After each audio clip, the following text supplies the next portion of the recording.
ইরাকের জলসীমায় ছোট নৌকা দিয়ে হামলা চালিয়ে দুটি বিদেশি তেলবাহী ট্যাঙ্কারে আগুন ধরিয়ে দিয়েছে ইরান। এই ঘটনায় অন্তত একজন নাবিক নিহত হয়েছেন। ঘটনার পর ইরাক তাদের সব তেল বন্দরের কার্যক্রম সাময়িকভাবে বন্ধ করে দিয়েছে, তবে বাণিজ্যিক বন্দর চালু রয়েছে।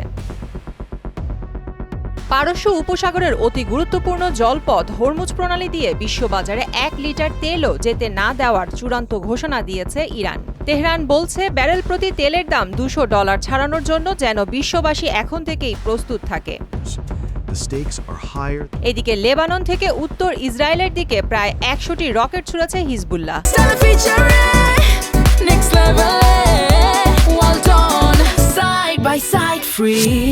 এতে ইসরায়েলের হাইফা, গ্যালিলি ও গোলান মালভূমি এলাকায় সাইরেন বেজে ওঠে। চলতি মাসে এটি ইসরায়েলের বিরুদ্ধে হিজবুল্লাহর সবচেয়ে বড় হামলা বলে মনে করা হচ্ছে।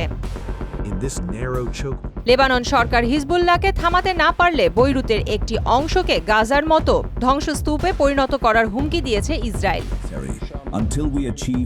এদিকে ইরানের IRGC জানিয়েছে তাদের কাছে পানির নিচ থেকে উৎক্ষেপণযোগ্য বিশেষ ক্ষেপণাস্ত্র রয়েছে, যা প্রয়োজনে খুব শীঘ্রই ব্যবহার করা হতে পারে।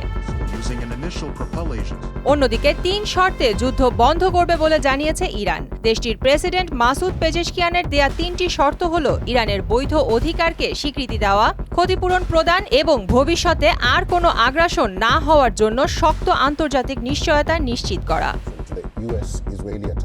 প্রিয়াঙ্কা নিতু, মোহনা সংবাদ। Drones are easy to make.